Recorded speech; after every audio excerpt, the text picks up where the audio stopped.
just so abhorrent, what he was going to do is he imposed a rule, right? New law. One law was you have to wear masks outside, completely preposterous, right? Absolute pantomime. Two, there'd be no protest.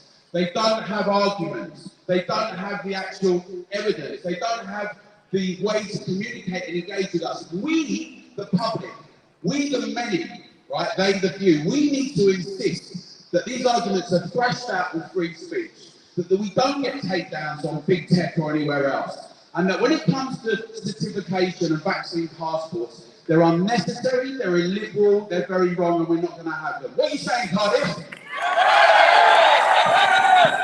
So what we need to do, we've got some amazing speakers here today that are going to be speaking. I feel very honoured to be speaking amongst such people and being with you guys. But what we all need to do today, as well as what Richard's saying, is to put out posts on Twitter and Facebook, Instagram, everywhere, TikTok, but also make a mental note. You're going to get 3 of your friends to sign the Together Declaration, and think about people in your local community, your colleagues, your friends. Think about what you can do, whether it's organising a little group, whether it's just getting in touch with us, coming to some protests, whatever it is you think you can do, go down to your MPs or a member of Senate surgery, let them hear your voices. Let's come out now, not go into the dark period. Let's not go into the dark ages. The whole world's looking at us. Yes. Everyone's looking at Wales and what's happening now. We see what's going on in Scotland, right? And everyone in England is looking at this, right? This is a historic moment. We face the fight of our lives. This is it. All our previous generations that we stand on the shoulders of, we are the custodians.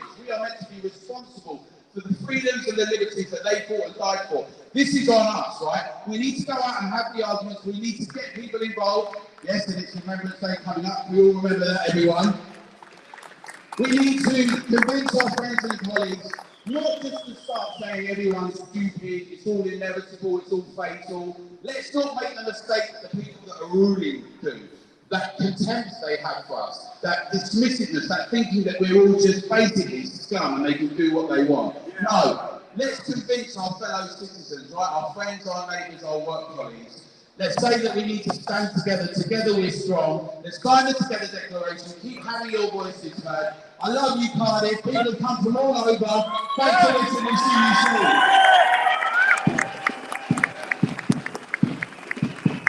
Fantastic. No, Alan, thank you so much for coming over to London and making you sign the Together Declaration. It's so important. And before I introduce our next speaker, many of you know, I just want to say we have an event in the Packet Pub, which is just over there at 7 p.m. We've got a panel of guests. And there's going to be a debate, so you're welcome to come there. And I'll have a few beers as well, unfortunately, in Wales. But my next guest is someone who many of you know. She's a former BBC United reporter, the founder of AgainstVaccinePassports.com, based in Cardiff. And her name is Anna Breeze. Anna, where are you all over? Anna Breeze. Thank you, everyone. I feel so nervous. I can't tell you. I've written this today. I've timed it, it's 8 minutes. I used to talk to 500,000 people at the BBC and ITV, and I wasn't nervous, but you're real people, and I'm talking to real people now. I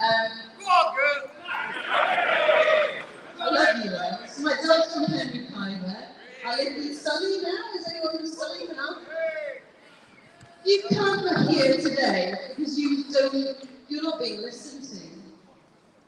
Your suffering and your pain has not been heard for the last 20 months. And I'm so sick and tired of hearing from doctors and teachers and psychotherapists and immunologists and virologists and epidemiologists, wonderful people like Dr. Roger Hodkinson, Dr. Mike Eaton, Byron Bridle, Dr. Tuslari Love. We are only living now on social media. And I've done everything I can today to share our presence here on social media. But we aren't being heard on mainstream media and former colleagues I used to work with. We've got GB News here. Thank you for coming, GB News. The lovely lady in a turquoise jacket. Thank you for coming. If we're not heard, if we can't affect and influence public opinion, how can we bring about change? I was expecting a lot more people here today, and I'm sure you were too. But when I was at the protest, I've been going to protest for so long. From the beginning, March 2020, central London. And I didn't understand why more people weren't there. I could never understand that. And I saw the doctors from California. Do you remember them? Do you remember the press conference? They had 4 million views and they were removed from YouTube. And then I interviewed Dr. Mike Eden, Dr. Roger Hodgson, and then I went to a protest in April 2021, okay? And there were hundreds of thousands of people there. And I spoke to people in Hyde Park who were against who were for vaccine passports. So it was a balanced report. And you should believe that. So how can you communicate with people when the mainstream media, thank you for giving us today here, they're not even listening. We have a little taste in Telegraph and Mail, let's get it wrong. But they're not a campaign, are they? That story is not getting out in the Mail and Telegraph in the way we would like it to. Together Declaration has been fantastic. We are literally living off Telegraph, Facebook, Twitter, social media. And everyone here has heard those brave, compassionate and courageous professionals like Dr. Tess Lowry, Dr. Roger Hodgson, Dr. Mike Eden. I left a very successful job as a corporate communications media trainer, as a main presenter at ITV Birmingham and the BBC in Southampton. I gave that up because I care more about my children. You have no idea how scared I am today. But I'm more scared about the future we are leaving to our children. You see what? You put on QR codes for every premises in this nation. There is no end. I could have 6 children as a single parent and be pathetically providing their needs. I could have a 7 and the NHS is nothing. I could be an alcoholic. I could eat burgers every day. I could be a smoker. When does it end? When does the QR code end? When do we stop saying premises are going to take those QR codes down? We are living in a very scary time. It's disappointing to see how few people are here today. So it's on you now.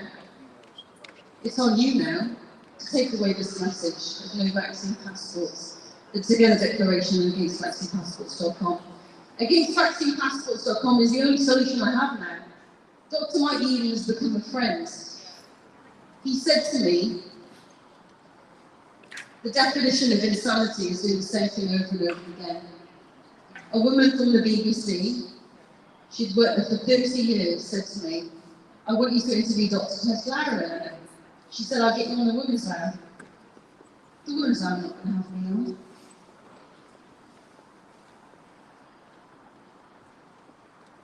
The women's hour are not going to have me on. They're not on it. I worked for the BBC. Got some great people I used to work with, I love them. We've got to take control of this now, guys. We need to talk about solutions. And the solution is getting rid of this rot!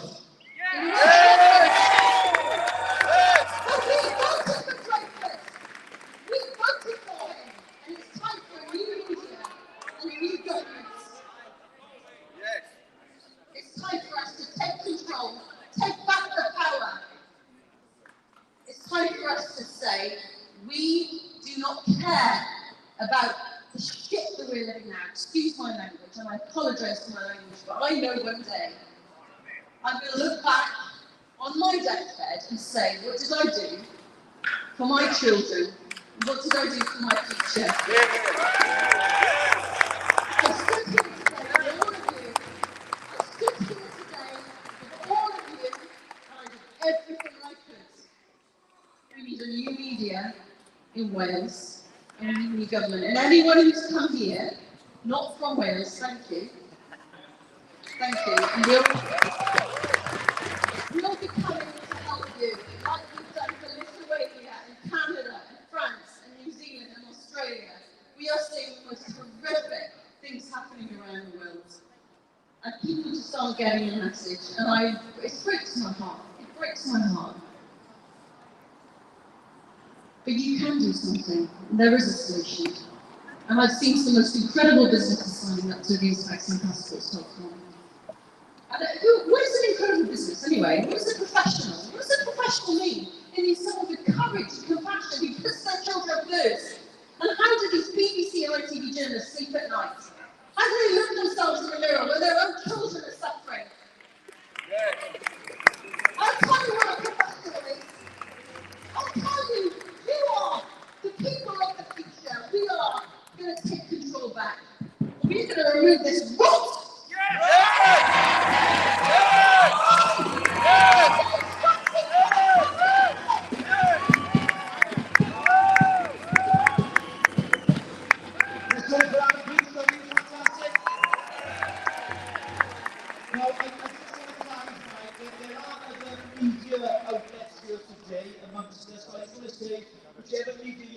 Thank you for coming. Firstly, because we need to applaud them for coming, at least they're covering the story, not just TV News, there are others working the press as well. But thank you. We appreciate it because for far too long we've been ostracised by the media. There's been some conspiracy theorists, although Boston has come through, but never mind. So it's important that we thank them for being here and covering the story today. I want to do one thing before I bring the next speaker on. I'm just going to get ready to have a look. So I want you to look on the camera of GB News Lens there, because they're here today filming with Lydia. I want you just to raise your placards and I want you to shout, no vaccine passports. 1, 2, 3. No vaccine passports! No vaccine passports! No vaccine passports! No vaccine passports! Right, that's good. Thank you. Okay, brilliant. Right. Next up is a former nightclub, late night bar operator. Some of you will know him from Twitter. He's like the Victor Melville of Twitter, always warning about the government, all the time, constantly. He is a publican and owner of the Owl and the Three Coast pubs in Essex. And these days he describes himself as something of a Twitter pest, and he certainly is that. Ladies and gentlemen, please ask again for Adam Brooks.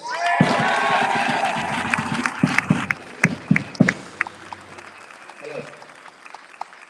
I've never spoken in front of a crowd before, so bear with me. I'm used to typing on a keyboard. I've come here today mainly in support of my friends and colleagues in hospitality, Wales, and all the jobs and the support to the economy that hospitality does bring and is so important for. I had to come today. I mean, Alan and Mira have done great work together. He's brought a lot of us together as well, and thank you, Richard, for allowing me to do this today. One thing I will say is things have got to make sense. It's for people to support them, they've got to make sense. Now, I don't see how people can support something that doesn't make sense, and that certainly is the case of vaccine passports. We all have our different views on vaccines, and look, it's my personal view that they have helped very vulnerable people, and I'm not going to talk the vaccine down. But one thing we do know, and Forrest has admitted, is that vaccine does not stop transmission of coronavirus. Now, basically on that, he's admitted it does not stop you contracting or spreading the virus. So if the virus, if the vaccine doesn't do that, how does a QR code on a venue front door?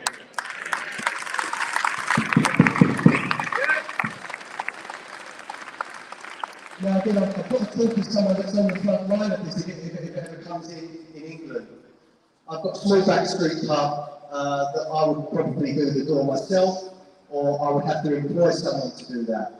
Now if I employed someone to do that, that could cost me up to £1,000 a week to have someone from open till close. And that's without, you know, the council could make me have 2 people on the front door checking QR codes. Now, it's £2,000 a week to a little backstreet pub, that puts it out of business. So let's not sort of brush under the carpet what these things are going to do to hospitality. There's many pubs, restaurants, bars, cinemas, events in Wales that are not going to survive because of the vote today. And I think, you know, the people in the building behind us should know that. Their vote today is going to cost thousands of jobs and thousands of businesses. And there's no proof that it's going to have any effect on the transmission rates in Wales, which are coming down at the moment. So today's vote is a bit of a strange one. You know, I think it's 11% in a week that's fallen today, Richard.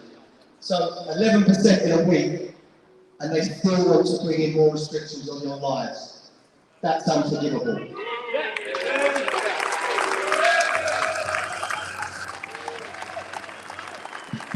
Now again, I don't know your politics in Wales. I don't really want to know your politics in Wales. I haven't come here to be political. I haven't come here to influence you in any way. But one thing I will say is we were lucky enough to speak to a couple of Conservative MSs earlier today, and to me they genuinely seemed horrified at what was going on today, and they even told me that they possibly weren't going to be allowed back in the building for speaking to us and showing their support for you here today. So, look, again, at the moment I'm politically homeless, so I'm not telling you to vote for anyone or anything, but there are people in there today that are against this, and that's quite humbling to know. I've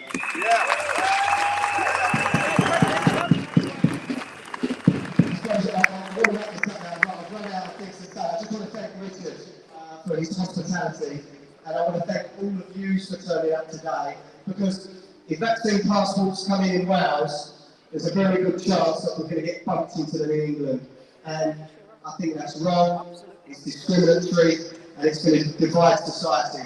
So we need to stand strong, tell all our relatives the downsides of these things, because a lot of our older relatives might think they're nothing. Oh, it doesn't matter. These people don't go to clubs every day. These people don't go to concerts every other week.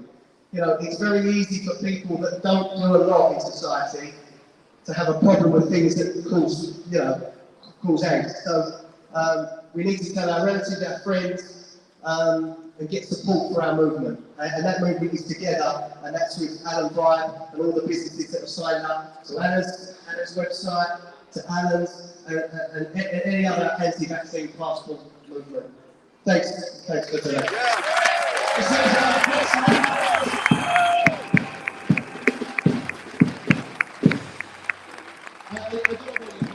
As a patriotic vote, there's no way they're going to keep me out of a couple too often. I can assure you. But next time, my guest is someone who's worked in this place behind me as an elected representative. He is the leader of the Propel Party, someone who has faced incredible opposition against the establishment. We don't agree with each other politically, but on this case, on this cause, we do agree. Now, let me just say, this is not a political rally. We're from all the different political persuasions here today, and that's the beautiful thing. We've come together because of one common cause, because we believe in our freedoms, and we do not want them taken away.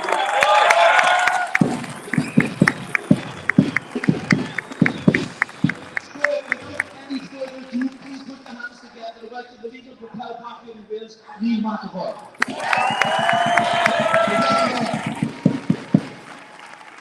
I'm not going to here my hand on. Twice God. But so those who are only from England and doesn't speak Welsh, I said it's great to see you all here this evening. Thank you. Now, what Richard said there was spot on, because I'm here today not for party politics. I'm here today for freedom and democracy. Our party called Propel, I want to give you an example of why we do not live in a democracy nowadays, a full democracy. It's a thing of the past. We've got to fight to get it back.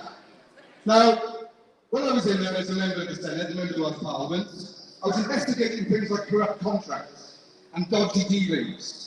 I was called in by several people and told to look the other way or lose my job. And I started to lose my job, and that's why I'm out here today and not in there.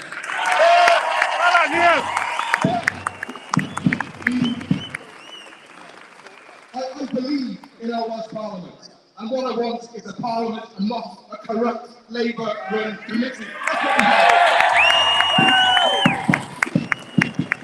We decided to form a brand new political party and take them on.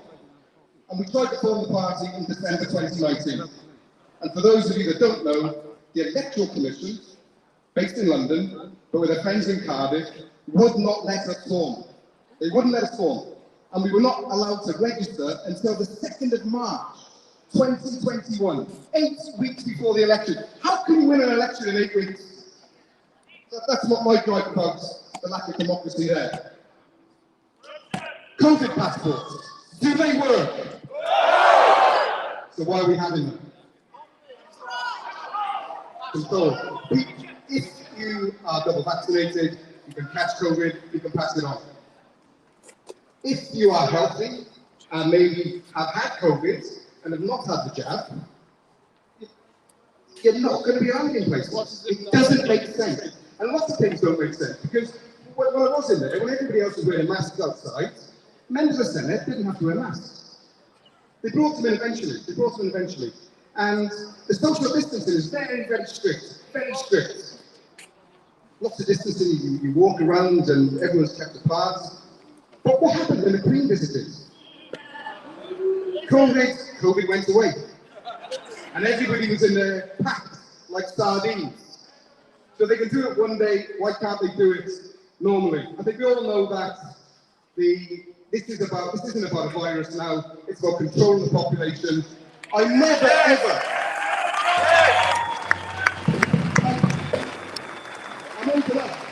old enough to remember the Soviet Union.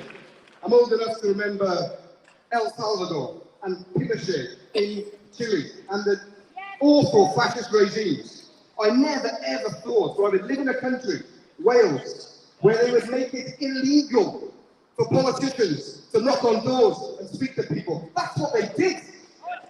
I was only allowed legally to knock on doors with colleagues after the 11th of April, just in case they weren't going to win the election. I was up against Mark Drakeford in Cardiff West. I'll let you into another little secret as well, which isn't very well known. We were looking to get votes for Propel in some key areas. There was one particular polling station where we wanted to get 1,000 votes. And roughly 3,000 people were able to vote. In that polling station, I got really excited on the day when I was told there were huge queues of people. And then I got worried when I started taking calls, because there was one ballot box, and it was 1 in, 1 out. So you go in, give your name, you go and vote, maybe it takes 3 minutes. So during the whole thing, where we alone wanted to get 1,000 votes, only a maximum of 300 people were allowed to vote. But in other stations, there were 3 ballot boxes. And that's the way that the system was manipulated. I want to touch on general lack of democracy. I was doing my job. Like every other politician, I was going around, I was actually speaking to the community, but being followed by the police. They harassed me in Greystown when I was doing street surgery. They came to my home after dark on a Sunday evening. They came to my office and tried to find me. And I was in court 2 weeks ago. Do you know who the complainant was? Which member of the public? There wasn't one. There was no complainant. There was no member of the public who complained. It was a police officer. And do you know what? When I turned up to court, it was ludicrous. They didn't even have any witnesses. I mean, please. But if you look at the democratic angle, I'll finish shortly. If you look at the democratic angle, we have a Crown Prosecution Service who saw fit to put myself and my family through stress, take us to court. My mum's in her mid-80s, and I told her not to worry, because I knew I wasn't going to be convicted, but she's still worried, like mothers do worry. And it was wholly wrong, but that's the Crown Prosecution Service. And yet when I'm getting things like death threats, and I mean, communications on social media to me, which is absolutely disgraceful, the Crown Prosecution Service, they never prosecute anyone. They said it wasn't in the public interest. And what really concerns me is, as I said, the overall lack of democracy, the rights taken away. Parents no longer have the right to withdraw their children from lessons, so they may not want certain things taught them. We no longer have the right to call local referendum because they took it away.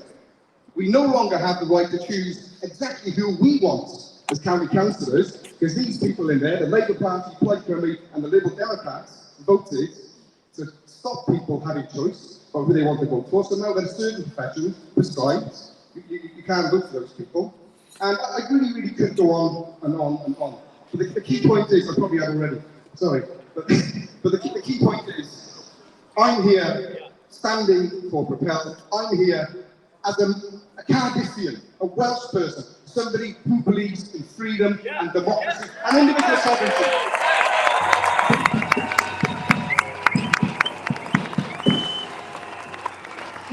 One further plea before I leave.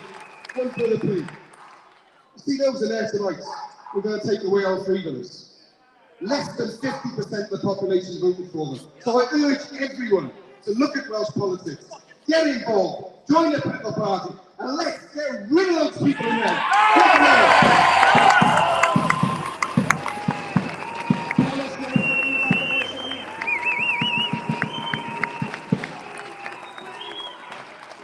Okay, before I bring our next speaker, just thank us once again so much for you turned up to be here today. Just want to remind people that they actually work for us. We don't work for them. We elect them and we pay them a salary to work for us. And we need to remind them of that, exactly. So my next speaker is a young man, some of you may have seen him on social media. He runs something called Students Against Tyranny. And he's been challenging politicians. He's a young man with a real passion, and he's a great believer in freedom that many of us should do. We put your hands together, please welcome James Harvey. Thank you.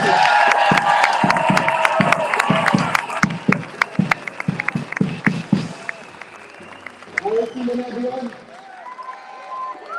Well, it's one of the biggest crowds I've seen in Cardiff to this day, and so thank you to everyone who has come to support us. It's honestly, it's amazing. Thank you to everyone.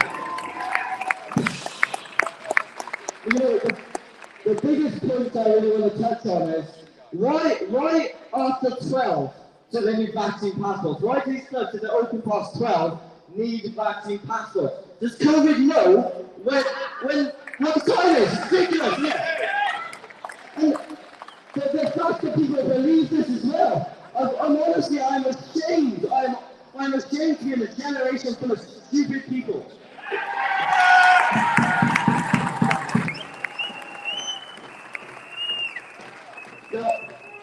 My argument is not against the vaccine itself. If you want to take that, be my guest. I am pro-choice, right? It's up to you whether you want to take that. But do not try to impose an experimental drug on me and then say I'm not being coerced.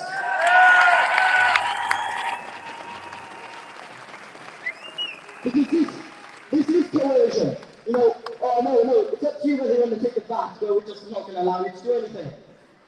Come on, wake up, Wales! Now, I only found out from a speech about an hour ago, so, you know, bit nervous, but I absolutely love doing this and seeing everyone's faces because, you know, we all think the same, and a lot of the time we feel so alone in all of this. But we're not alone. We are waking up from the day.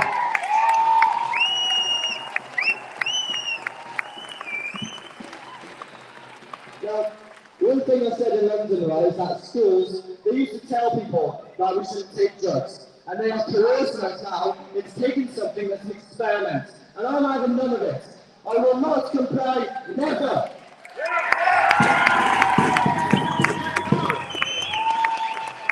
You know, I mean, the good thing as well, we've got businesses now joining the movement. We've got, you know, directories, like against vaccinepassports.com, just filled with businesses that support our message and support our movement. And we have got, I think, ICB and Hers online here as well. Now, boo, right? Well done to being here, but they're just going to refer to us the anti-vaxxers. I've got to, we've been going around, right, taking pictures of every sign that doesn't say no vaccine passports on. Take a picture of a sign that says no vaccine passports and display that. We're not anti-vax. Thank you, everyone.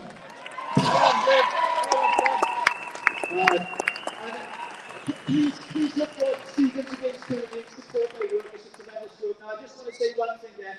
There's online another media of the Welsh media. Thank you for coming. Don't boo them. No. Hey, come on now, come on. Listen, thank you. I've got to say, Jenny, thank you so much for coming. Being a journalist and being in press is a very difficult thing, trust me, right? You have to please everybody. I know you don't like them, don't shoot me. Listen, okay, well, I've done they've got to stand still. So next speaker is a solicitor, someone who's the friend of Together Generation. Please be asked to welcome Stephen Jackson. Stephen, thank you. Okay, we'll take the heat off the press, so we'll go on to the courts instead. How about that?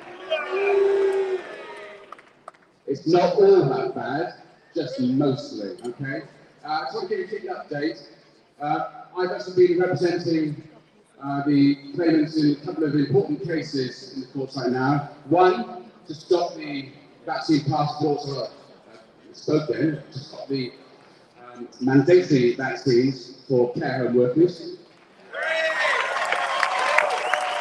And the other one, to try and put a halt to the rollout of vaccines, these injections for healthy children.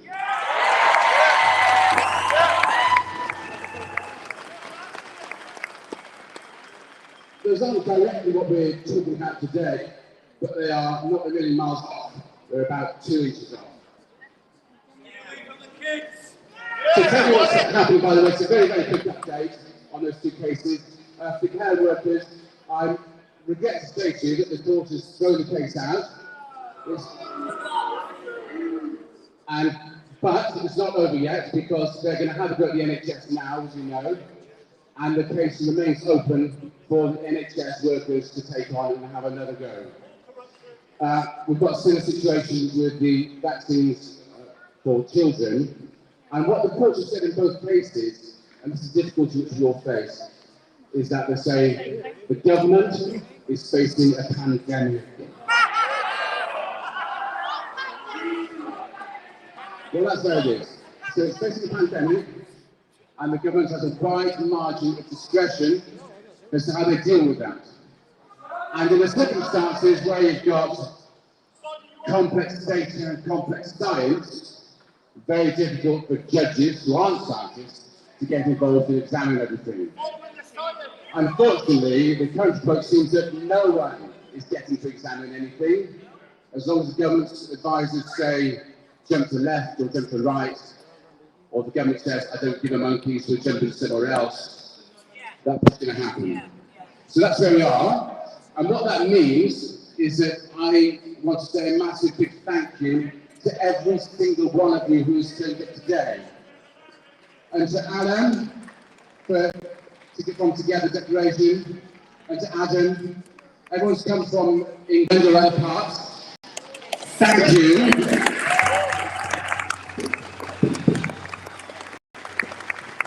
The experience so far is that these restrictions on our liberties are not going to be stopped in the courts.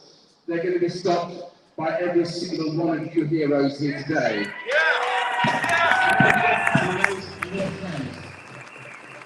So, I don't only mix in very high circles in the courts, I go to London, but I also have a message from the Prime Minister. I'll see if I can play this for you to the microphone. If not, I'll just have to repeat it for you. Here we go.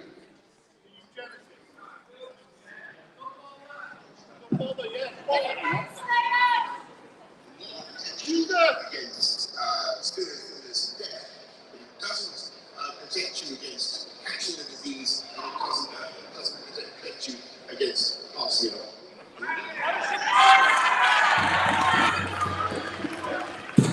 So, in case you didn't hear that, the Prime Minister gave us all a message. He said, these vaccines do not protect you from catching the disease, and they don't protect you against passing it on. My work is done. So what's the point? No point. The Public Administration Constitutional Affairs Committee, they said absolutely no logic and no justification.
media and get the message out. Is that okay? Yes? Okay, well, we're not surprised now. This gentleman is a Welsh personality, and like myself, I'm hated by most people anyway. He's the founder and CEO of one of the successful businesses based in Wales. He is a football kicking, karaoke loving man. He's the star of the BBC documentary, The Call Centre. Let's hear it from them. Come on, everyone, are you?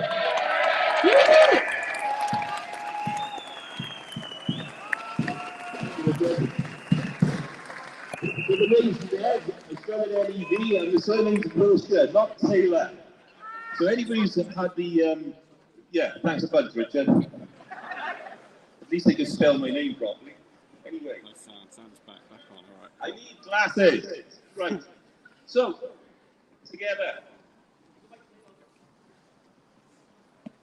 Can you hear me now? Yeah. Okay. Together stronger. It's a slogan from the Welsh FA. Because years ago, Swansea, Upper Jacks, were always having to go at Cardiff, and Cardiff were having to go at Swansea, and nothing was getting done. But when we came together, boy, did we have a fantastic 2016. Because when we made the knockouts, we had 250,000 Welsh people in Paris supporting the boys. So whilst Anna was a little bit disappointed at the turnout, I'm seeing a lot of people. It's not 250,000, but it starts somewhere. And it's starting now. And then Wales play England at rugby. Now I'm not much into rugby, but Wales comes to a standstill when we play England. And you feel the hoil and the passion that we've got. It's just in us. Okay, so to say something different to everybody else, because you've all heard about show me your papers and everything else, I've suddenly gone louder. I'm going to give you a definition from the WHO, the World Health Organization, on herd immunity. Okay, so it's just changed. Pre-2020, herd immunity is the indirect protection from an infectious disease that happens when a population is immune, either through vaccination or immunity developed through previous infections. Now, it's changed. Herd immunity is a concept used for vaccination, in which a population can be protected from a certain virus if a threshold of vaccination is reached. That is official. You can look it up. Look it up. Okay. So, Nuremberg, the trial. 1945, November 45 to October 46. The world leaders promised us it would never happen again. The world leaders, we have human rights. On a global scale, Germany lost the war, but the Nazis didn't disappear. And that's a fact, because most people seem to think that Nazis are right-wing extremists. But Nazi stands for National Socialist Party of Germany. And they're still here. And they're still after us. All right, so if you have been persuaded, pressured, reminded, lied to, incentivized, coerced, bullied, socially shamed, guilt-tripped, threatened, punished, criminalized, or forced in order to ensure your compliance, you can be absolutely certain that what is being promoted is not in your best interest and against your human rights.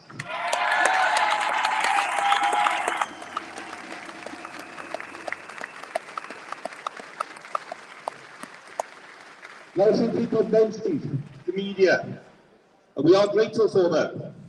But boy, do I wish they'd tell the truth. The truth is very hard to come by these days.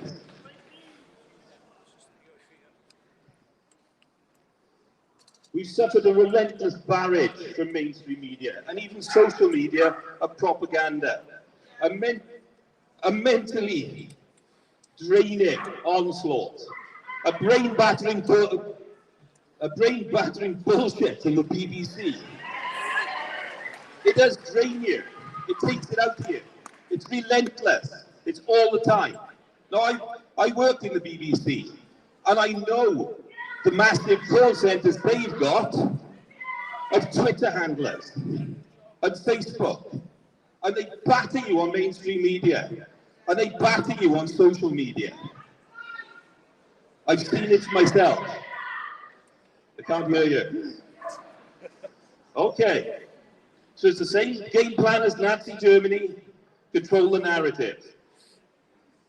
Now to the mainstream media, I just want to call you out and just say, you are going to be on the wrong side of history.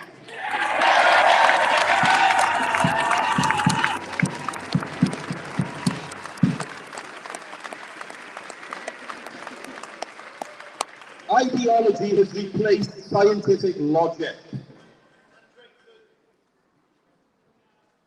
So, the plan, introduce a crisis in order to bring authoritarian control.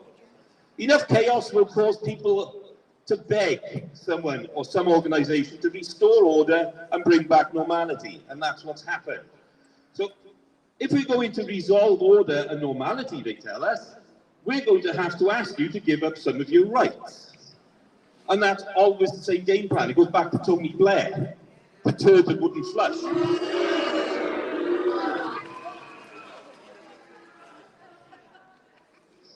Now they've encroached on our freedoms and rights by winning little battles. If we continue to lose these little battles, we're going to lose the war. It's a fact. You can't avoid it.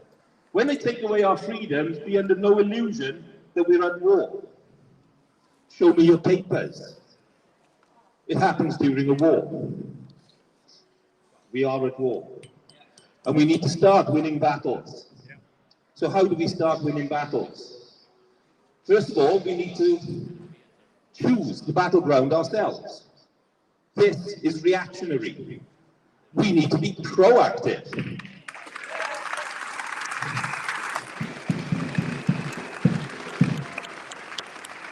If Plaid Cymru do vote with Labour, this is lost. Plaid Cymru, socialism with a green badge. Fact. So what do? Appoint generals. I run a business. When we had the call centre, we had 700 people in a call centre, badgering you, selling you stuff. What I also had was 2,500 door knockers. So when it comes to political campaigning, I can put a canvas out there like you've never seen. When it comes to getting postal votes, which Labour seem to rely on time and again, boy, can I beat them, because I can do it professionally.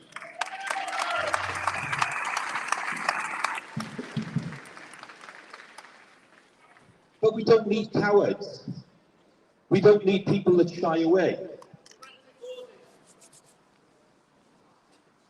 We need sincere people. People who will take a chance. We must persuade people that silence and compliance just fuel tyranny. Because the more they get away with, the more they'll push you. It doesn't take a genius to see where their next step will be. We look at Lithuania, and you can see it clearly. Lateral flow tests, if they're not eliminated, will be charged. If you want to pay £100 each time you have a lateral flow test, you better have 200 quid a week you can afford, because they're going to go. You know it. I'm preaching to the converted, yeah? You know it. Supermarkets and public transport, that'll be next. So we need to start now. We need to start networking. We need to pull together some IT geniuses out of Wales so that when we're messaging each other on emails, They can't read it. We need to get organized. We are at war. I'm telling you, this is not just for us.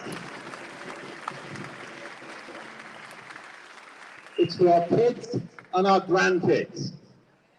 Because you know where it's going, and it doesn't look like it's going to end well unless we stand up and we stand together and we do unite.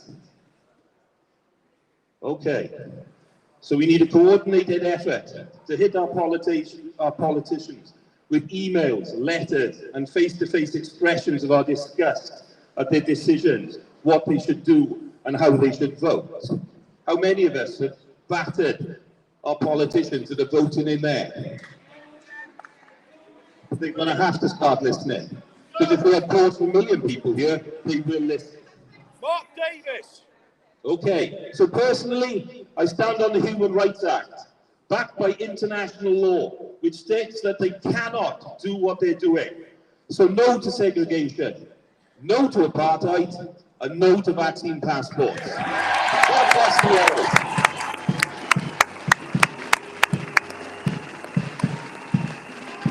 Thank you, Ed. Thank you. No vaccine passports. No vaccine passports. Come on, say it loud.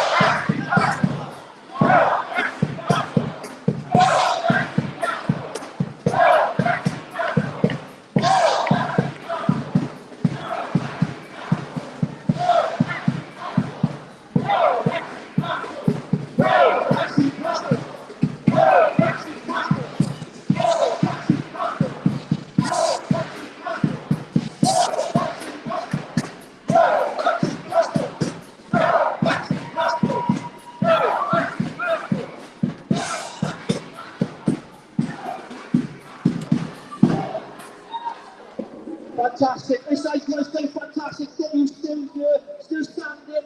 You still so important. What I want to tell you is this: there's no way these one playing here can slip my Christmas.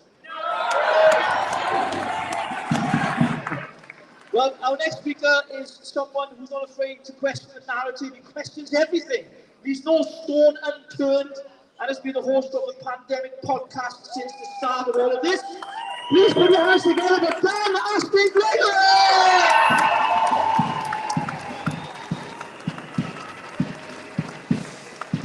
Good evening, Cardiff. It's great to be here with you. We stand at a crossroads, not just here in Wales, but as the human race. Many of the things that our ancestors have fought for, our liberties, our rights, are under threat.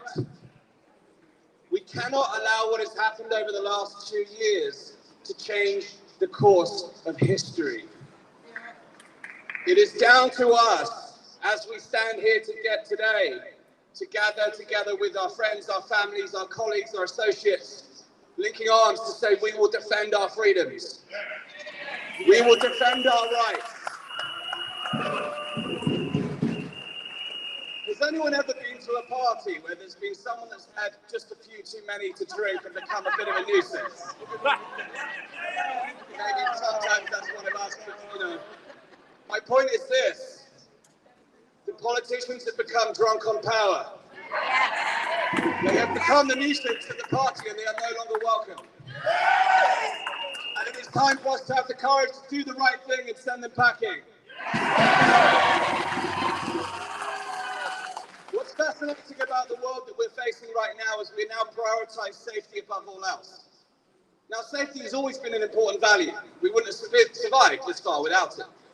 But when we prioritize safety at the compromise of everything else, we create a situation like we face here today, whereby we create this illusion of safety through policies like the vaccine passports. And as a result of that illusion, it gets those drunk politicians who are drunk on power high on that power, and they utilize it to create policies like vaccine passports, which have the potential to divide us and segregate us and to change the way we live our lives. Vaccine passports interfere with our lives in ways that we've never seen before. It is the government stepping into our private lives. They're intervening into our lives in ways we've never seen in businesses. And it's time that we put them out the door and say, no, we take the power back and we will decide how we move forward from here.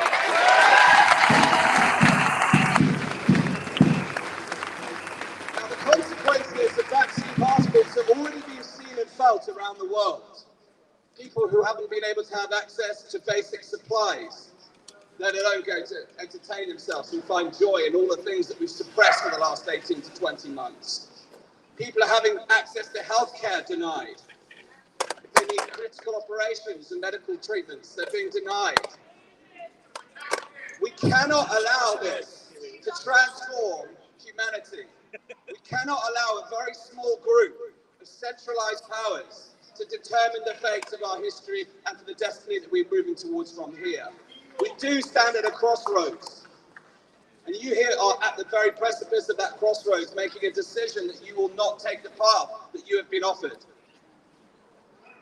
And now it's important for us to realize, as the previous speaker said, it's time to be proactive. Because there is no alternative path unless we create it. And thank you. And it's time for us to create that alternative path. Not only have we seen people denied access to healthcare, being separated, kept away from the town square, we're seeing businesses decimated. Right now, the economy is under pressure. It's a bursting point. We're seeing inflationary pressures. Basic small businesses are going out of businesses and going under. The last thing we need is a policy on the door that says only you can come in. And only you can come in. And by the way, you can't come.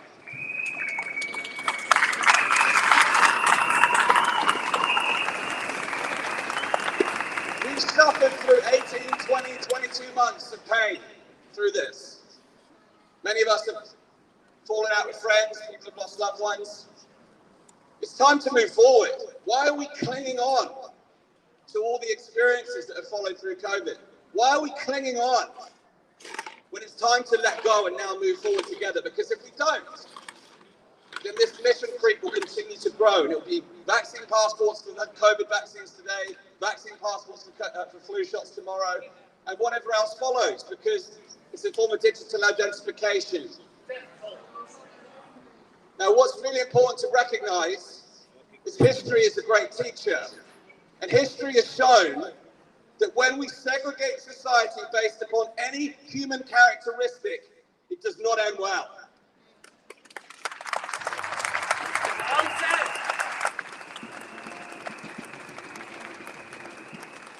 We are at that pathway now. We are at that crossroads, and it's time for us to take a new direction. It's time for us to march forward with strength and courage. That value of safety is important, but that long-lost value of courage is something we need to bring back. And you are the role models. You are the role models for the people who aren't here today, because you had the courage to come here on a wet Tuesday afternoon to stand up for what you believe is right.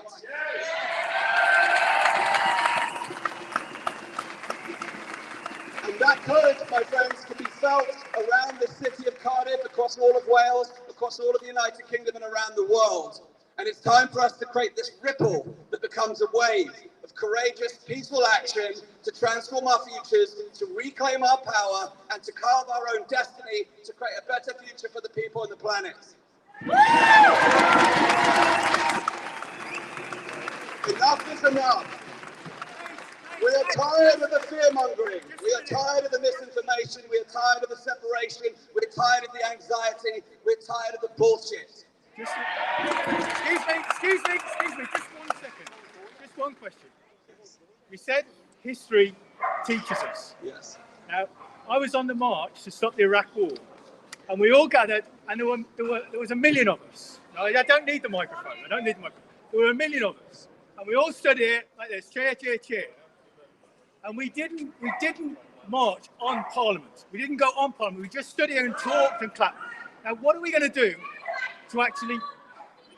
What are we going to actually do other than talk? What are we going to do to stop it? Tell me. So the question was, what are we going to do other than talk?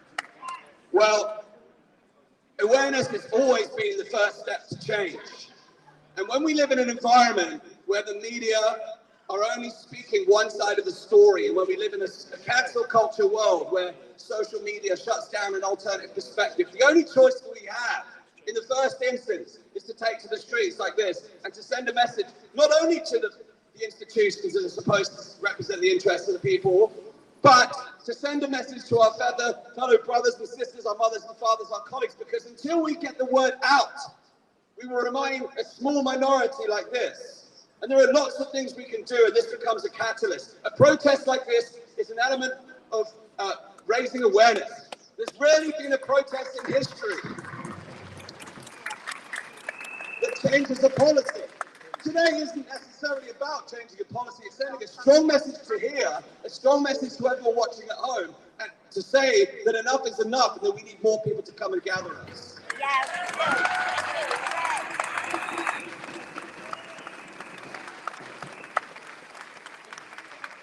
And the final thing I'll say on that question is this. And if you haven't seen the Pandemic podcast, this is the episode you want to tune into. I did a fantastic interview with a guy called Professor Matthias Desmet. He answered the question, why did people comply?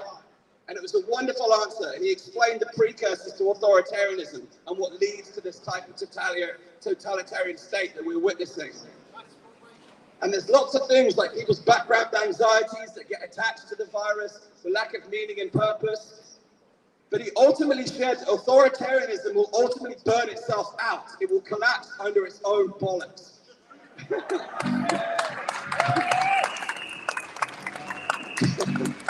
don't like to use words like that, but I've used it now. So here's the clear message. We need to stand tall, we need to be courageous, we need to prepare ourselves mentally, emotionally, and spiritually for the road ahead. We need to continue to gather momentum, but we need to be even more focused on what comes next after all of this, because I truly believe that the future will be carved by the people standing here today.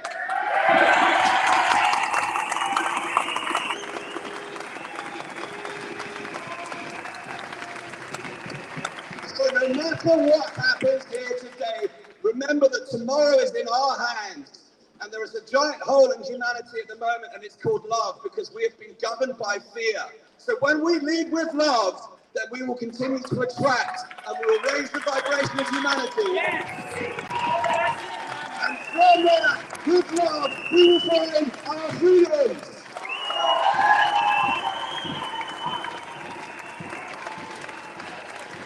Let's go to the capital.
Good, very good, mate. Very good. Hey, Yes, yeah, nice to see you. I'll see you in person. No. Talk to you in a second, so. This was amazing, man. You're completely right about the love. I mean, that's what we need, man. Because everyone's so scared and fearful. Think of it, love is the only way to break the shackles of fear. You know it. Love is the answer.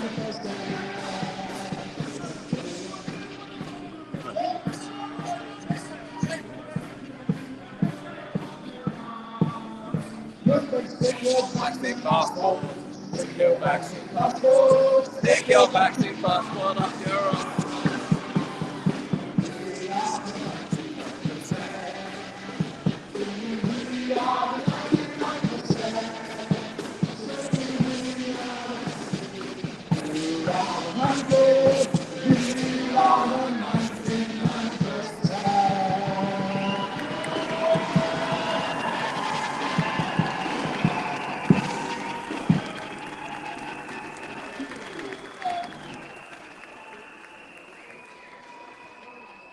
We lost you, Richard. Here comes the killjoy. Everybody, it's lovely. It's lovely having such a wonderful, rousing song. But we've got to stop this, and I'm telling you.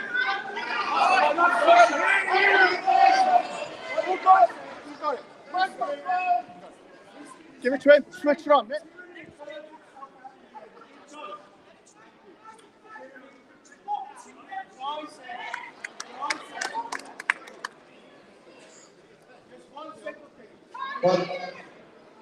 Let's go, Brandon! Let's go, Brandon! Can't hear you, mate. There's no point. All right, okay. So I said the theory burns itself out in the end. It does. And it can take 10 years or 11 years. And in the meantime, millions and millions of people die. Now we've got 300-400 people in here. There are 7 or 8 security guards, and they are laughing at us because the MPs, whatever they are in there, are making a decision about vaccine passports that illegal in international law that contravene the Nuremberg Code of 1947. And I say, like I said, the radicals did this, and then we all went home and the BBC lied about how many of us we were. We should remember the Bastille. We should march in that building. We should march in that building. All you're going to see on the news is this film. Okay. Fuck off back to the 77. Right, so people understand what we want, but I have to get to Yeah, he's put there by somebody else. So please don't say that. I'm trying my best. I am really trying my best. So the fact you Republicans said, and next we've done is someone who's been working in the building behind me from the Brexit party, member of the Senate, University of the Drivers, took them out together, like the Peter Drivers.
And as for the restrictions in general of free movement and our civil liberties, many in this institution are drunk with power. Yeah. They are absolutely drunk with power and their ability through COVID to restrict everything in our lives. And unless we stand up to them in the way that we are doing tonight,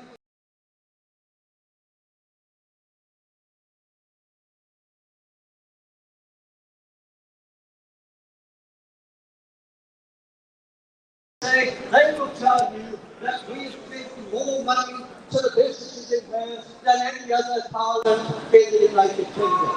They ignore the fact that thousands of businesses, even with that help, have not been able to survive, and we are losing pubs and everything else right throughout the country, all because of their restrictions. They will not stop putting those restrictions on us.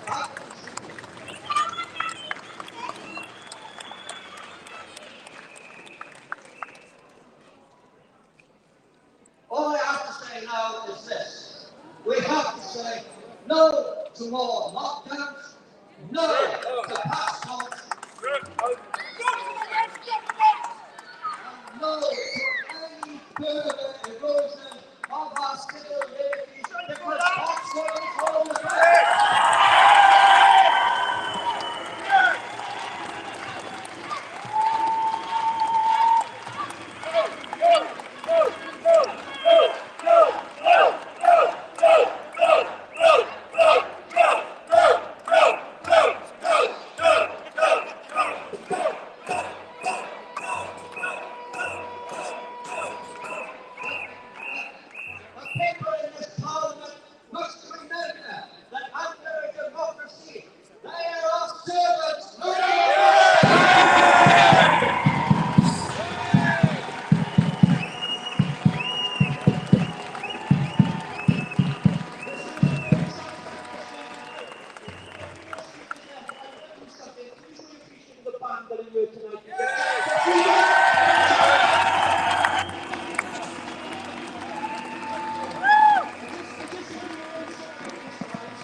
Holding the format, this is our culture, this is our heritage. We are the future, we will never surrender!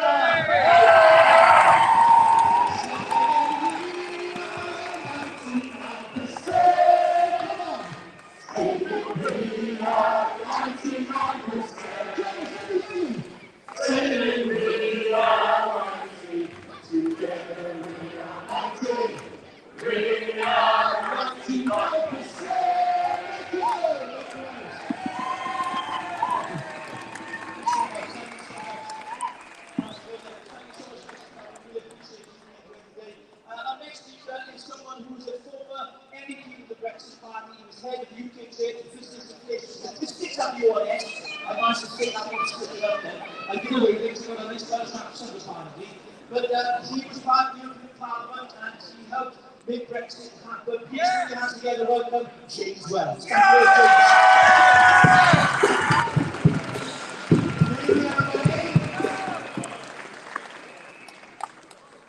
So my full name is James Freeman Wells. And like all of you, I was born free. And equal to everyone else in this country. Our freedom is a birthright that cannot be taken by another. It is our right to move around freely within our own country, to form relationships with who we want and when. And it is our real freedom, our right, to trade freely amongst each other, because we are free people! As some within our government, the institutions of this country and private enterprise are trying to persuade us that their rules, their mandates and their statutes apply to us whether we like it or not. And the truth is, they need our consent. They need us to stand under their authority. I do not stand under or consent consent to their authority. Because I am a free man. In order to persuade us that we must consent, they use their grip on the media and our institutions to peddle any truths and apply their manipulative techniques. They do this to manufacture our consent because we are free people who cannot be forced to stand under their authority. As powerful as they are, their power is derived from us, the people. Without our consent, they have no power. So the front line of our battle then is to reveal their lies and expose the methods they use to manufacture our consent. There are many of us across the country fighting this battle every day, together. From Laura Godward's brilliant work to reveal the methods they use to manufacture our consent. Using fear and nudges, to the work that me and others are doing to expose and challenge the lies that they're telling us. Not all of us have a platform to fight these battles, but the one thing all of us can do together is deny them our consent. Hold the line. Do not comply. Yes. As difficult as it might become, it is imperative that we do not engage with their vaccine passport system. When you submit your details to their system, you are giving your consent. You are giving them your permission to take away your rights as a free person.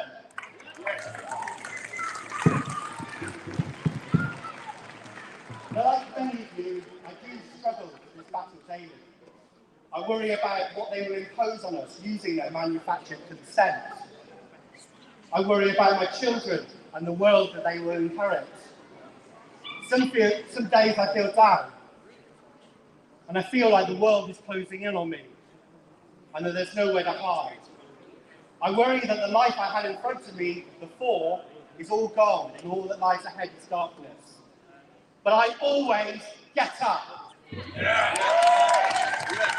Because I can see all of you fighting with me, and that gives me hope. And as time goes by, our community grows. Many who did their bit, who complied with the rules and the jabs, are starting to ask questions.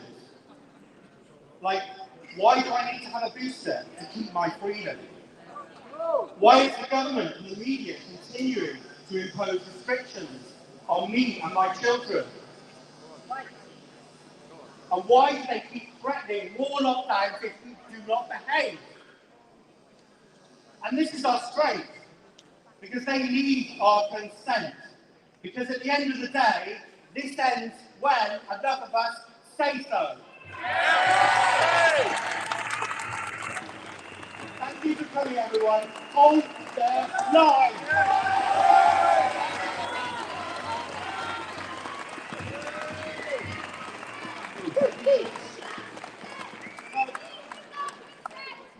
We do not consent. We do not consent. We do not consent. We do not consent. We do not consent. We do not consent. We do not consent. We do not consent. We do not consent. We do not consent. We do not consent. We do not consent. We do not consent. We do not consent. We do not consent. We do not consent. We do not consent. The other side of the story is there are many businesses in Cardiff and around Wales and around the country that this will affect massively. It affects many of us for these ideological reasons why we're against vaccine passports because of discrimination and many of that stress. I don't want anybody to go to my medical details and ask my doctor if you can get an appointment. I won't get me on that anyway. I'm not a receptionist. But my next speaker is someone who has challenged the government and has taken legal action against them. These girls are support, ladies and gentlemen. He's young little sticky fingers in the crowd. Please would you welcome Matt Coleman.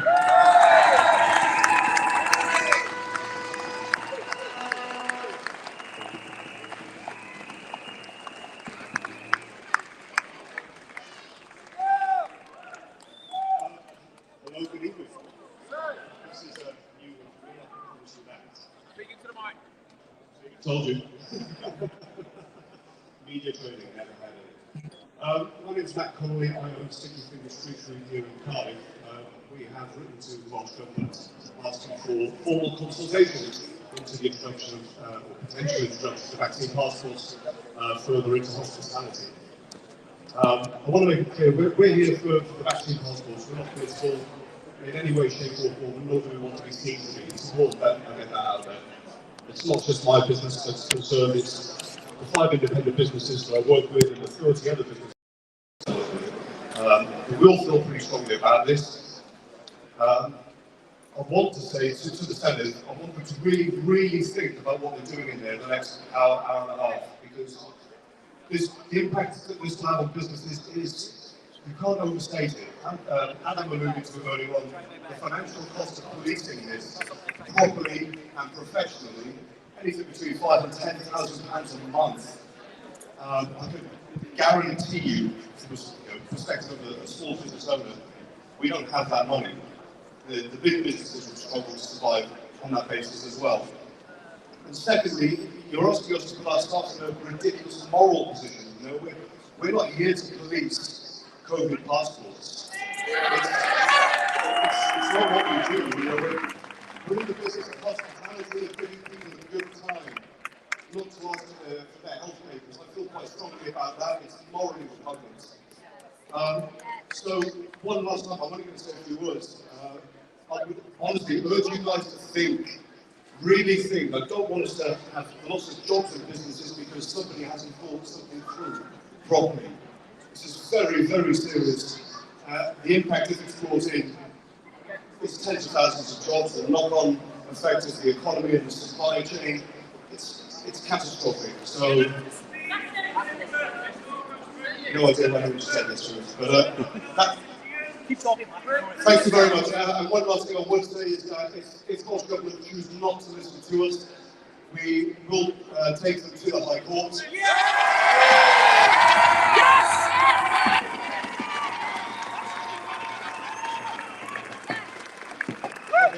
The High Court is a very, very expensive place to go to. I don't have the money to do that, but we are backed by very influential people within our industry who are willing to join us and take the fight as well to the High Court if needs be. We don't want to do that. Nobody wants to do that. We want our lives and our businesses back. But that's where we stand. So if anybody in there is listening this evening instead of tweeting, yeah, think before you act. Thank you.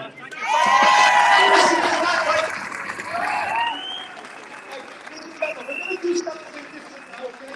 We're going to move you all forward. We're going to get close to this building because we're too far away. So we're going to take the next speaker right on the side of the building. We want you to come and join us. Come on, let's go. Let's go. Peacefully, peacefully, let's go. Yes. Come on, let's go. Let's do you up. Disabled. Let's get you up, you guys. Come on, let's get close together. They are supposed to represent us. We are people. We are the people.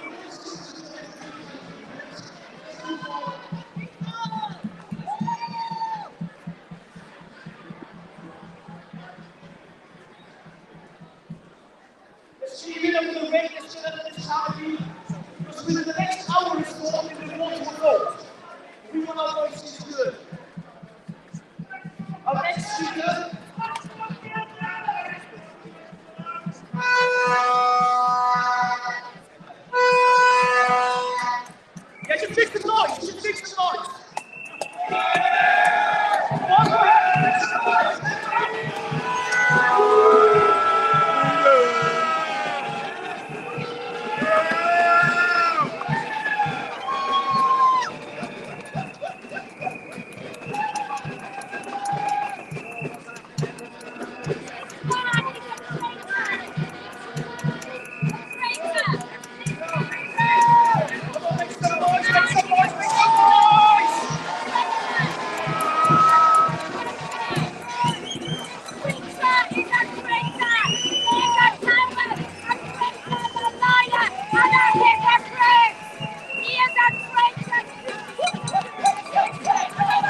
There's nothing better when the people take over the show and they tell this government what they think, right? That's amazing.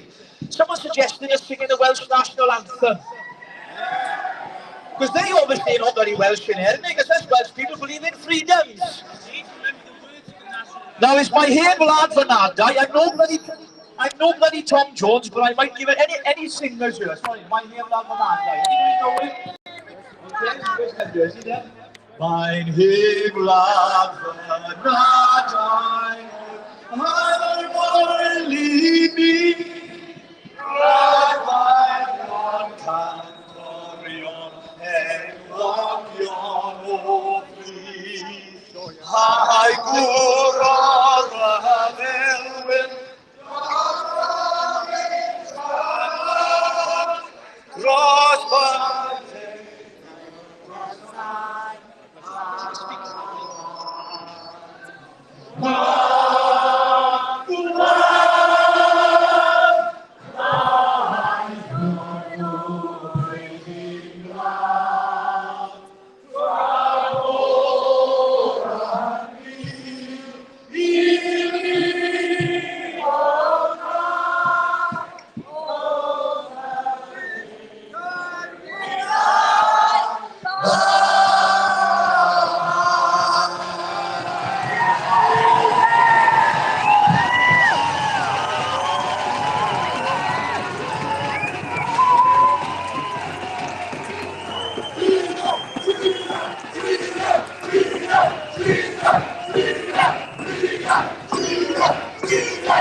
rousing speech. Oh yes, there's going to be plenty of Welsh lyrics in there, so let's just put back a little bit from the Senate. Let's go a little bit back on the steps, please guys.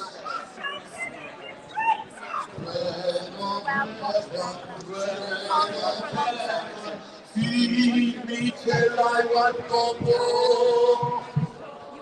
Feed me till I want no more. Bread of heaven, feed me till I want no more.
I know. Yeah, thanks. Keep us going. Where's the sound? The speaker's gone. Let me go. Sound isn't very good out. I think their speakers are somewhere in the crowd now.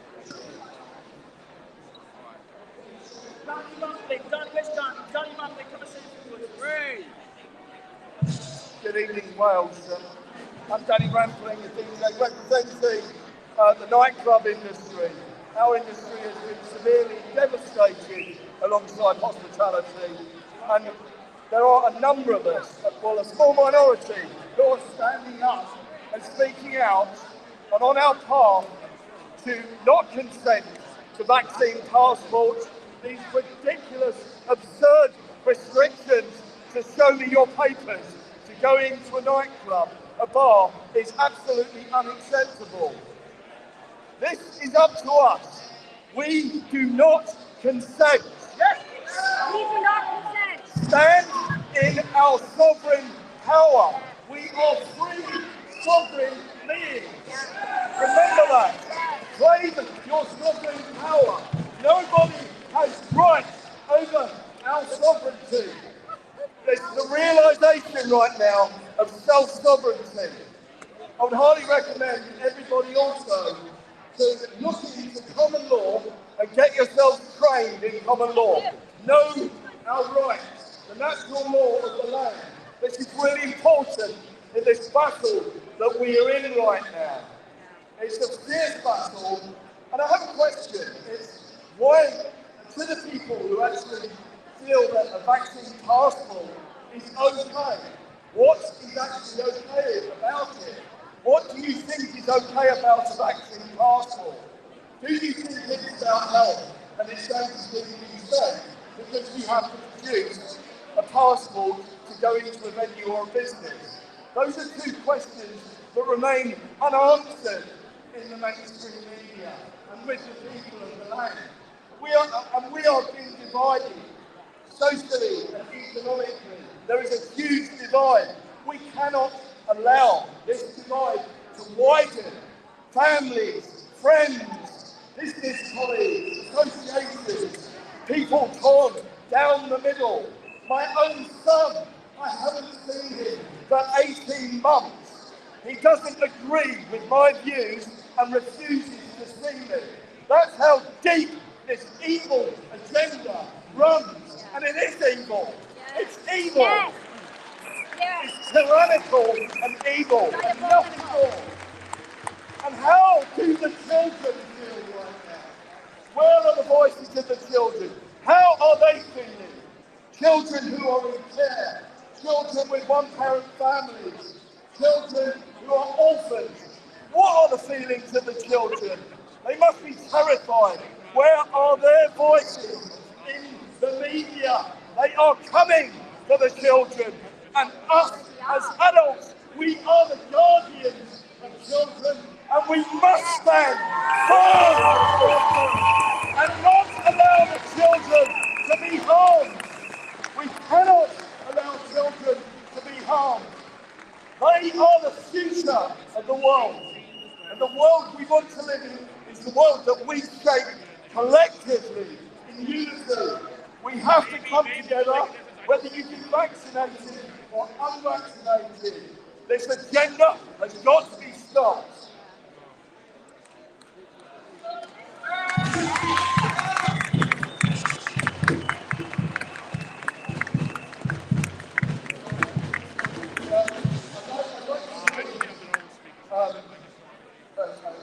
Comment made on the 9th of November from the First Minister, Mark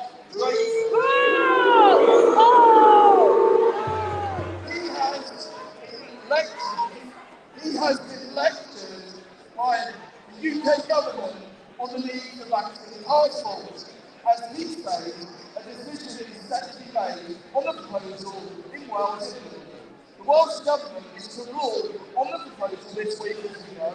As Mr. Drayton said, he was sceptical over the need for the measure that could be convinced of the necessity if public health benefits outweigh the disadvantages. He said, I have lost count of the number of meetings I have sat through with UK ministers in which they have lectured me about the necessity of vaccine certification. When I have raised this with them, the ethical, legal and practical issues that need to be resolved are generally being treated as though these were details that ought to not get in the way of a necessary course of action. Mr. Drayton claimed he was notified as late as the end of last week that the UK government would be going ahead with vaccine certification. Only for England's Health Secretary, Javid. Can get Javid. Okay, so the proposal has been put in reserve. vaccine certification will be required for nightclubs, and we're in the front line of that. And other large events in England, if they suggest actually needed to prevent unsustainable pressure on the NHS, according to the UK government's winter plan. You can read more on what the Prime Minister Boris Johnson said about these proposals for England. Now this is on Wales Online. So this is going on in here now. So he's basically saying he's being coerced by central government in Westminster. No, he's not. Well, this is what he's trying to say. So is he kicking it down the line? Liar. In there now, so make a decision for the people and stand with the people of Wales.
Thank you all for coming.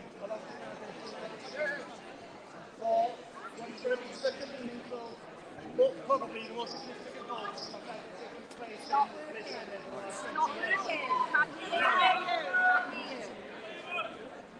Testing. A bit closer, just hold it a bit closer. Well, some of the other speakers have spoken very good things about how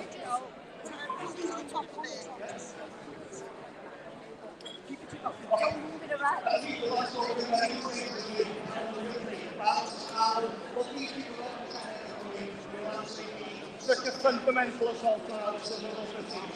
And I'm not going to go along that particular path. I'm going to take a slightly different angle. And I'm just going to take to honour you, all the people who have come here tonight. Thank you for what you're doing with them. Well respected, well traditional. It's just got to be done. Got to be done. But you've got to get together and Establishment. years worth of development courage. Yeah, it takes time to.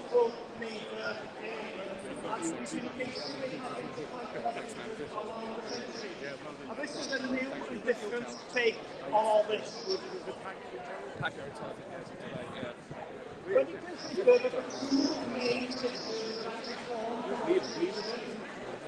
Christianity we've always put the emphasis on the importance of the individual to actually follow his or her own conscience. I know Christianity is fair, but that's not and the right of that individual to follow his or her heart, whatever the world tells them. Well, no, they're rejecting all forms of certification, so hopefully. How we need to stand up to the power of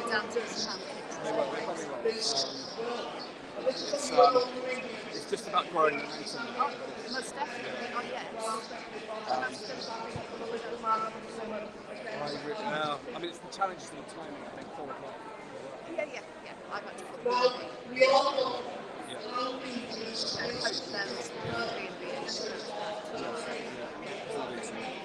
But it'll build, and we'll start doing them everywhere.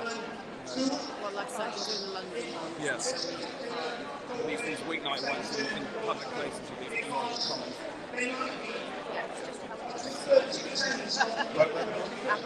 Aberystwyth, yeah. Well, hopefully get them to the real way. They might be.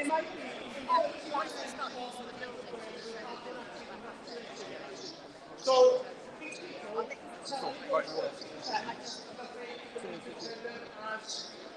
social lectures, they're going to be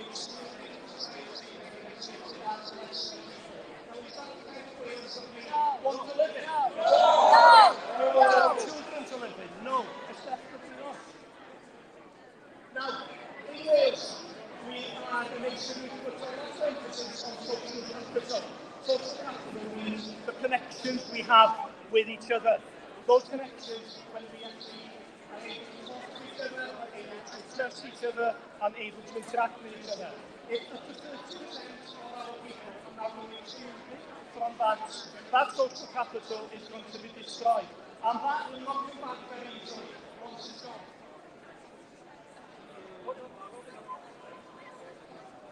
Now, it looks like they're going to pass it tonight.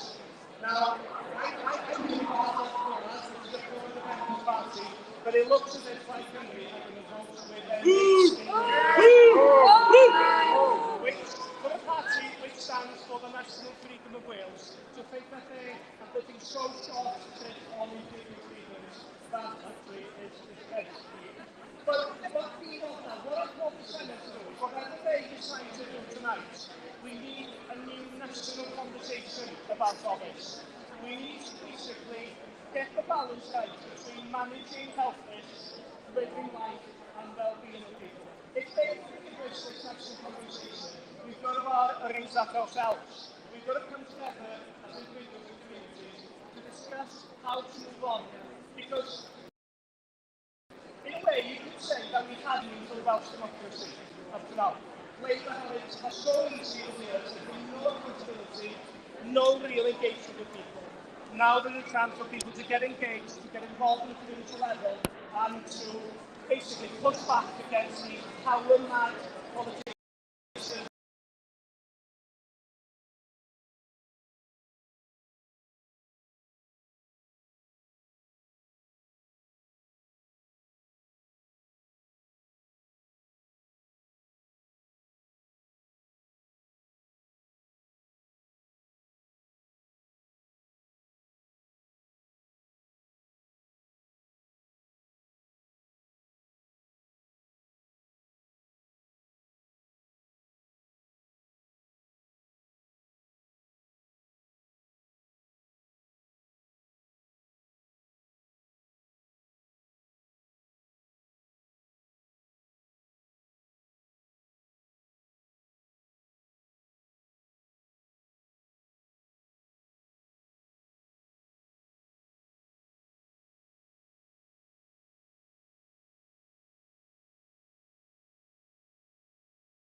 Lord ID Welsh woman. And I'd like to thank Alan Miller for giving all this, like me a voice. We don't very often see ourselves. Our society is changing at a terrifying rate. The new normal is already upon us. It's not a new normal, you or I, about any saying. Instead, those who seek to rule, not serve us, have imposed Cambodia, restrictions and regulations over the past 18 months, without consultation or approval of us, the people. Yeah. Tyranny. They don't even have the scientific evidence. Boris Johnson said it doesn't work, it's not fit for purpose, like them making them for himself. Yes! Yes! How? The Mark Drayton sitting there.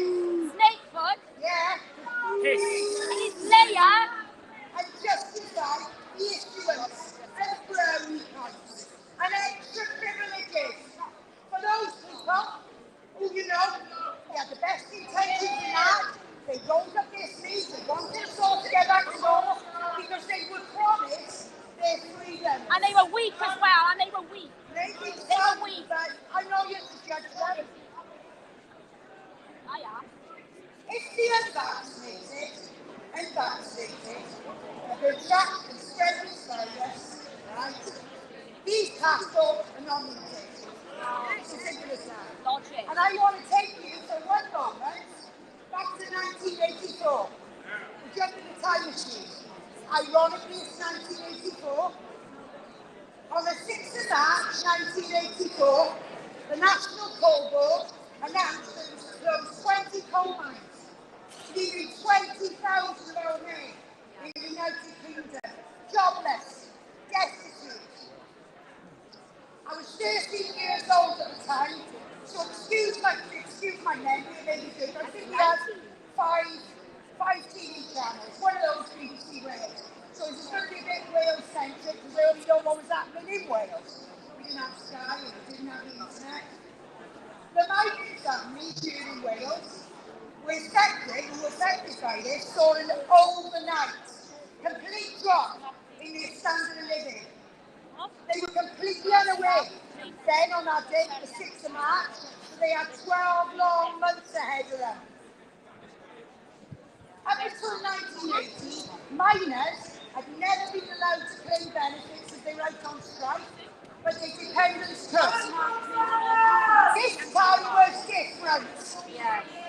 Clause 6 of the 1980 Social Security Act banned dependents and strikers from receiving urgent needs payments. This left many families in Wales with no income at all, but the government remained hopeful that they could starve those men into submission. These were very, very, very dark days in our history. But something incredible and beautiful and unexpected happened. Solidarity in a much needed appearance. Yes. The men from surrounding areas and industries donated a source from their wage packets so the mining families could pay the mounting bills they faced. And the well-built ones, once married, some of the best paid working men in Wales, rolled up their sleeves. This time not for a job, this time to open soup kitchens to make sure their children were fed. These women have never begged a day in their lives. Yet every payday for a year, they stood outside supermarkets and they stood with empty food trolleys. And people like my dad and my mum, every week she'd say, "Why don't you get a bag of shopping for the miners?" And she'd get some pineapple shake. I then picked up in the community hall. They're going to want some biscuits and some lemon from this week. And the brothers and the sisters down in the towns, they heard the cries of their people and they filled those shopping trolleys with whatever they could afford. So let one tale of solidarity and community spirit lead us in the dark days we clearly the one ahead of us. Let us be our together tale, a beacon of light.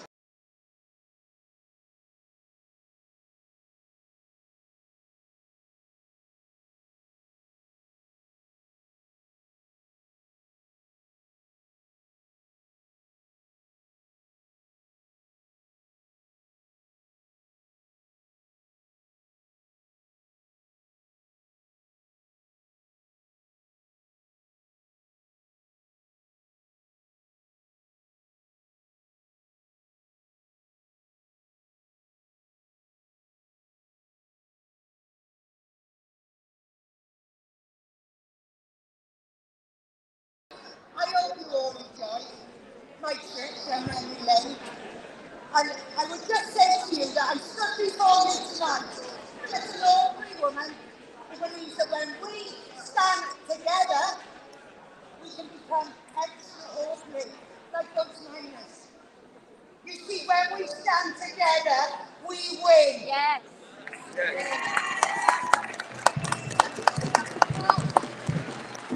That was just a little bit temporary, but I hope you've all enjoyed my trip down memory lane.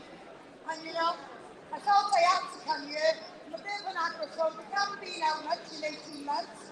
But I can see my little boy's life. Everything he loves is cinema. And all of those things that he enjoys doing. Can't have a vaccine, so he can't go. Well, you know, today I think is the beginning of us saying, Ina is Ina. and start together.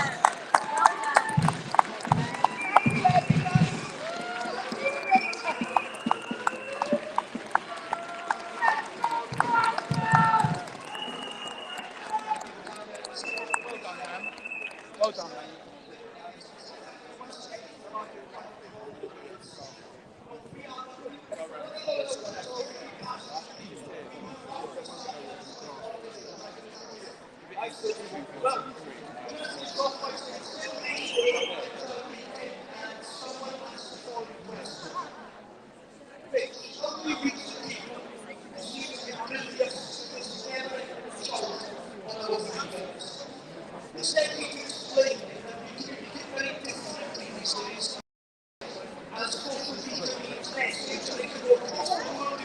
Heading straight to the packet afterwards. Yeah, well, you know where it is. Yeah. The exit route.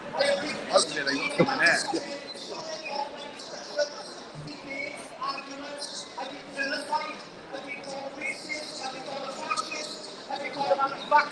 I've even got all kinds of things. All I am is a father of 5 children and a man of believing village. It's democracy and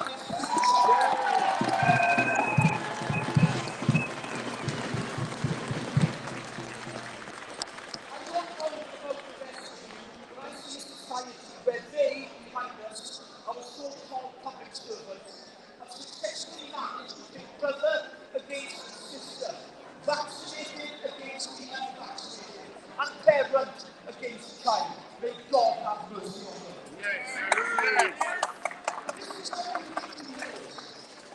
This is happening across all countries around the world. We see demonstrations in Australia where people are being beaten for their freedoms. In New Zealand, where you can't even get a job. This talks about it. If we don't see something, it's coming to win. A few days ago, I finished this. A few days ago, I received a message from a Lithuanian man called Ivo. He describes what life is like now that for him himself and his unvaccinated family, after the introduction of the opportunity pass, they call it, or a GP pass, if he come out as a in this country, he is no longer able to work, buy food, or provide for his family. I don't know about you, that gets me emotional, and it gets me so bloody angry. When citizens of a country, of any country, being excluded from parts of society because of because of their medical status, it is an absolute disgrace. It is tyranny and it is evil.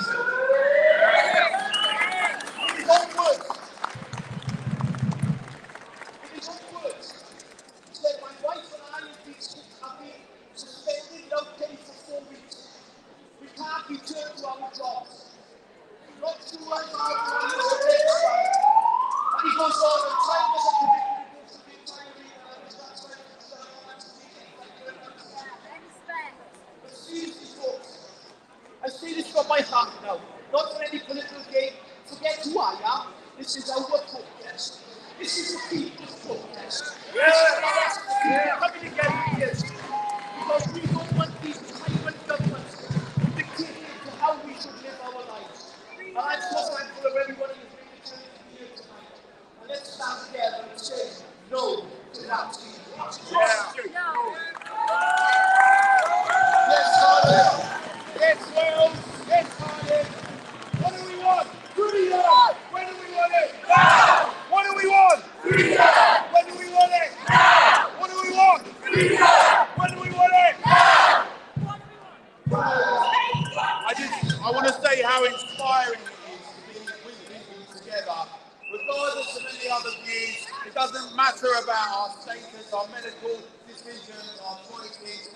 We are united here together, saying that we do not accept the idea that we're going to have certification and COVID vaccine passports to participate in society. It may be that the people in there decide that the vote goes that way today, but we're going to still keep on campaigning. We're going to organise locally. We're going to carry on building this movement in Wales and around the United Kingdom. There are many. We are the many. They are the few. They may have got used to declaring from on high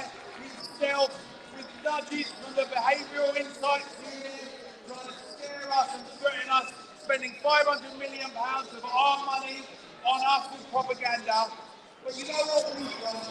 We've got integrity, we've got the demands for transparency and open debate and free speech. It is unacceptable that we're being pulled down from big tech, the new online safety bill. We should reject all of that. It's fantastic, regardless of what you think, that other people today have come to film this. It matters what you do. What you've done today matters enormously. People across Britain are watching this and around the world on social media and everywhere. Now, in a little while, we're going to go across the road. There's going to be a panel. There's going to be some really good speakers on there over at the Blacking Hotel. But I want us to remember a few things. In the civil rights movement, it was not always the case that people thought that they were going to win. And in fact, often the odds looked really daunting. But people fought together and changed things. When women wanted to vote, they came out, people supported them, and it got changed. Regardless of your religious views or whether you're secular like me, when Martin Luther put his manifesto up on the board and he said, "Here I stand, I can do no other." We are the many, they are the few. Here I stand, I can do no other. If we want to see a change happen, we've got to go and convince our neighbours, our friends, our work colleagues to come out together with us. We say no vaccine passports anywhere. Come together, sign the declaration.org. Tell all your friends, family, workers, get involved with us. We're going to carry on this now over at the package at 7 o'clock. What you do now, big up to Cardiff and the Green Party. When do we want it? When do we want it? No vaccine passport. No vaccine passport. No vaccine passport. No vaccine passport. I just want to say a massive thank you to Richard Taylor for being a great ambassador. All of you guys here, the great speakers we've had today. We're not going to stop, we're going to keep fighting. We're not going to extinguish freedom. We are the voice of the conscience. Let's be bold, let's be courageous. Let's stand together and let's stop this and get our normal back. Together.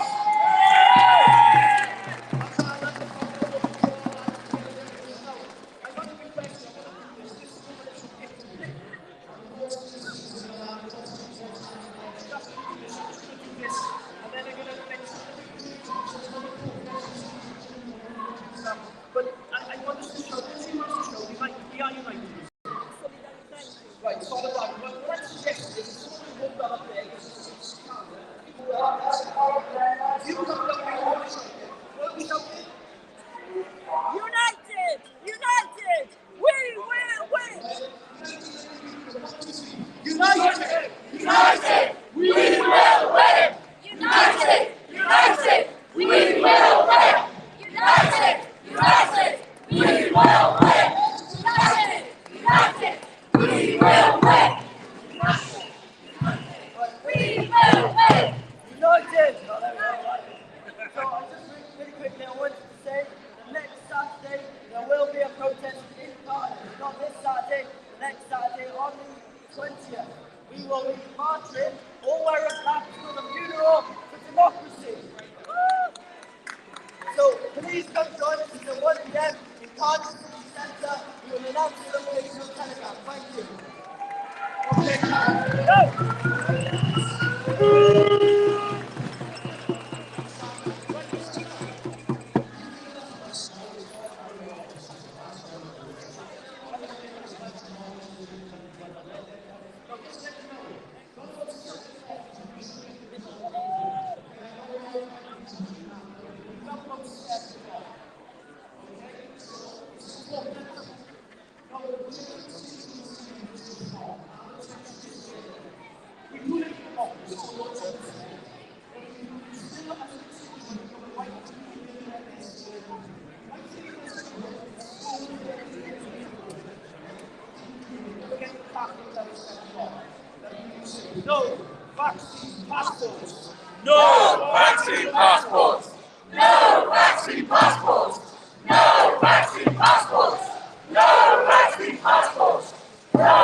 Cardiff. Astin-Gregory here at the Pandemic Podcast, reporting on the live protest in Cardiff tonight. Fantastic atmosphere here, some amazing thoughts. The vote is taking place inside of the Senate behind us tonight. People of Wales, for Cardiff, you're here standing strong. This is just the beginning. You can expect to see events like this all over the UK coming soon and around the world. As we take a stand against this emergence of this medical tyranny, medical segregation, we will say no. We will not cry. So keep watching.